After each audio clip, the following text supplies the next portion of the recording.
30º domingo del tiempo ordinario. Evangelio y lecturas del día domingo 23 de octubre del 2022. Primera lectura. Lectura del libro del Siráside, Eclesiástico, capítulo 35, versículos del 15 al 17 y del 20 al 22. El Señor es un juez que no se deja impresionar por apariencias. No menosprecia a nadie por ser pobre y escucha las súplicas del oprimido. No desoye los gritos angustiosos del huérfano ni las quejas insistentes de la viuda. Quien sirve a Dios con todo su corazón es oído y su plegaria llega hasta el cielo. La oración del humilde atraviesa las nubes, y mientras él no obtiene lo que pide, permanece sin descanso y no desiste, hasta que el Altísimo lo atiende y el justo juez le hace justicia. Palabra de Dios. Te alabamos, Señor. Salmo responsorial. Salmo 33. El Señor no está lejos de sus fieles. Bendeciré al Señor a todas horas. No cesará mi boca de alabarlo. Yo me siento orgulloso del Señor, que se alegre su pueblo al escucharlo. El Señor no está lejos de sus fieles. En contra del malvado está el Señor, para borrar de la tierra su recuerdo. Escucha, en cambio, al hombre justo y lo libra de todas sus congojas. El Señor no está lejos de sus fieles. El Señor no está lejos de sus fieles, y levanta a las almas abatidas. Salva el Señor la vida de sus siervos. No morirán quienes en Él esperan. El Señor no está lejos de sus fieles. Segunda lectura. Lectura de la segunda carta del apóstol San Pablo a Timoteo, capítulo 4, versículos del 6 al 8 y del 16 al 18. Querido hermano, para mí ha llegado la hora del sacrificio y se acerca el momento de mi partida. He luchado bien en el combate, he corrido hasta la meta, he perseverado en la fe.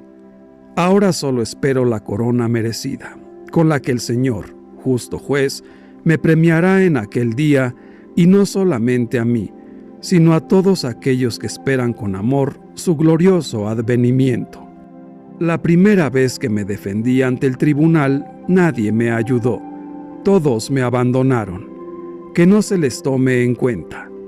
Pero el Señor estuvo a mi lado y me dio fuerzas para que, por mi medio, se proclamara claramente el mensaje de salvación y lo oyeran todos los paganos. Y fui librado de las fauces del león. El Señor me seguirá librando de todos los peligros y me llevará salvo a su reino celestial. A Él la gloria por los siglos de los siglos. Amén.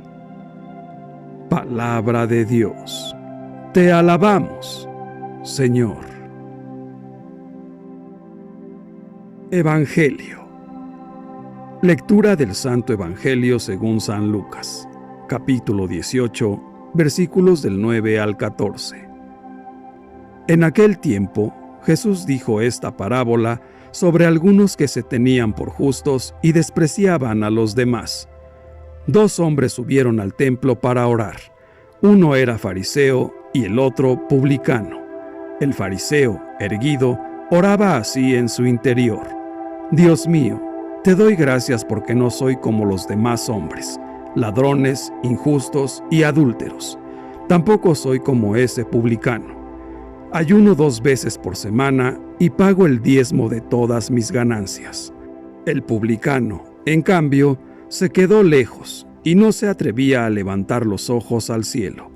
Lo único que hacía era golpearse el pecho, diciendo: Dios mío, apiádate de mí, que soy un pecador.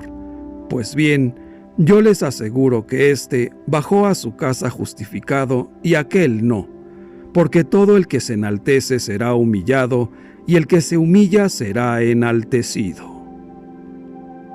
Palabra del Señor. Gloria a ti, Señor Jesús. Reflexión.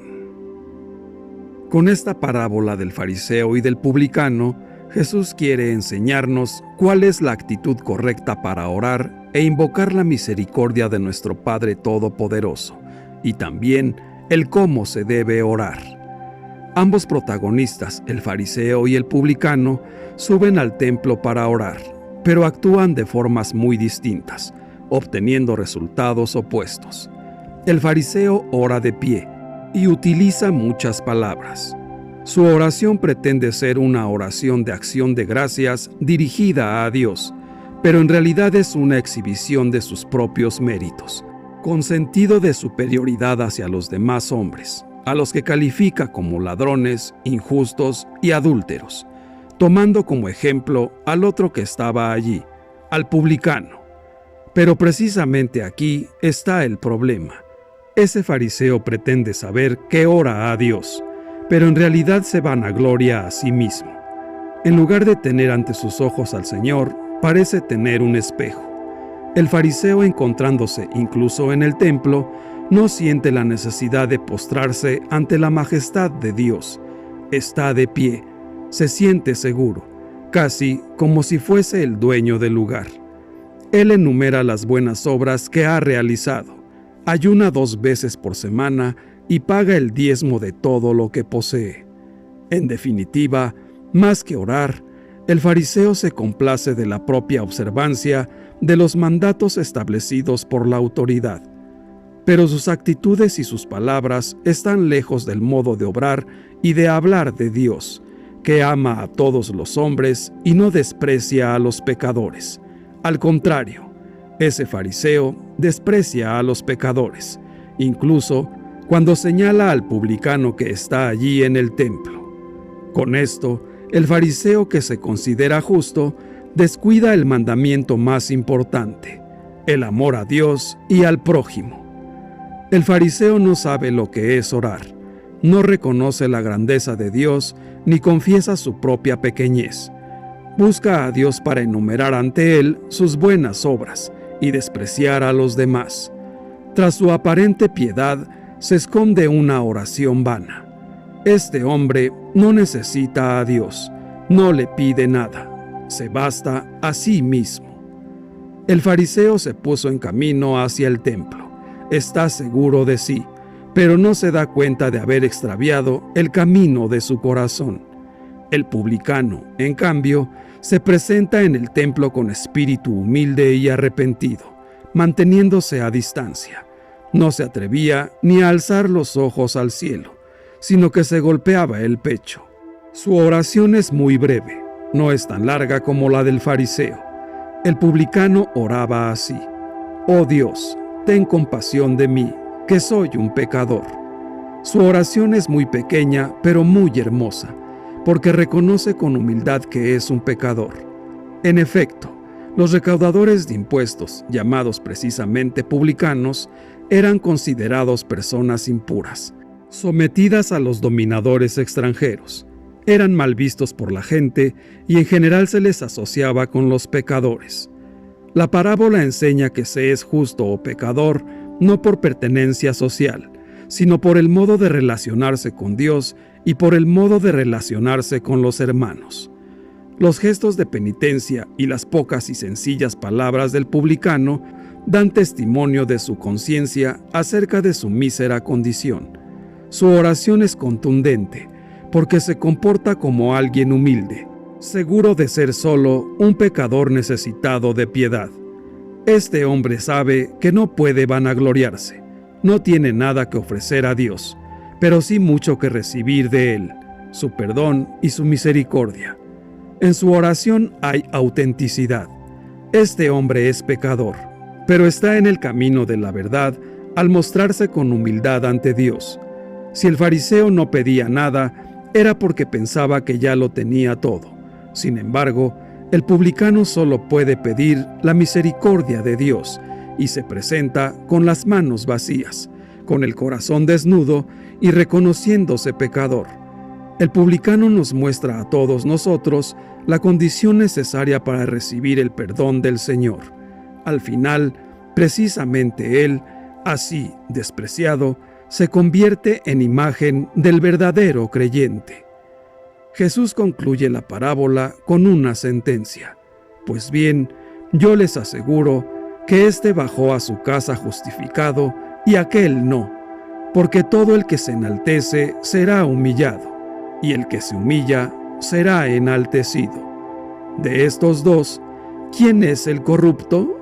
El fariseo es precisamente la imagen del corrupto que finge orar, pero solo logra pavonearse ante un espejo, sintiéndose como una perfecta persona, pero solo ante sus ojos, porque realmente es un corrupto y solo simula estar orando. Nosotros no debemos creernos justos y juzgar a los demás y despreciarlos, porque la soberbia compromete toda acción buena, provoca que la oración sea vana y nos aleja de Dios y de los demás. Si Dios prefiere la humildad, no es para degradarnos. La humildad es más bien la condición necesaria para ser levantados de nuevo por Él y experimentar así la misericordia que viene a colmar nuestros vacíos. La oración del soberbio no llega al corazón de Dios. Sin embargo, la humildad del pecador lo abre de par en par. Dios tiene sus ojos puestos sobre los que son humildes, y, ante un corazón humilde, Dios abre totalmente su corazón. Este tipo de humildad es la que María, madre de nuestro Señor Jesús, expresaba al decir: ha puesto los ojos en la humildad de su esclava, y su misericordia alcanza de generación en generación a los que le temen. Así pues, nosotros no solo debemos preguntarnos cuánto oramos, sino también preguntarnos cómo oramos. Debemos analizarnos para evaluar cómo están nuestros pensamientos, nuestros sentimientos, y cómo es que realmente actuamos ante los demás, y así extirpar la arrogancia e hipocresía que puede habitar en nuestro corazón. No debemos orar con arrogancia e hipocresía, solamente debemos orar poniéndonos ante Dios con honestidad y con humildad. No seamos como el fariseo que oraba con arrogancia e hipocresía. Además, cuando oremos, debemos buscar un lugar tranquilo y, si es posible, en silencio. Alejarnos de las prisas del ritmo cotidiano. Debemos entender que al orar, lo estamos haciendo ante Dios Todopoderoso, y debemos hacerlo con respeto, sabiendo que Él siempre escuchará nuestra oración. Es necesario buscar de nuevo el camino hacia nuestro corazón y desde ahí orar en la intimidad, porque es allí donde Dios nos encuentra y nos habla. Es donde podemos entender las necesidades de los demás, orar por ellos y ayudarles como Jesús, el gran Maestro, nos enseñó. Hermanos míos, repitamos siempre con humildad cada vez que oremos: Dios mío, ten piedad de mí, que soy un pecador. Pongamos en sus manos todas nuestras culpas, nuestras necesidades y todas nuestras angustias, y pidámosle, por su infinita misericordia, a Él, nuestro amoroso Padre, que tenga la bondad de escuchar nuestra oración. Gloria al Padre, gloria al Hijo y gloria al Espíritu Santo, por los siglos de los siglos. Amén. Que Dios nos bendiga a todos. Amén.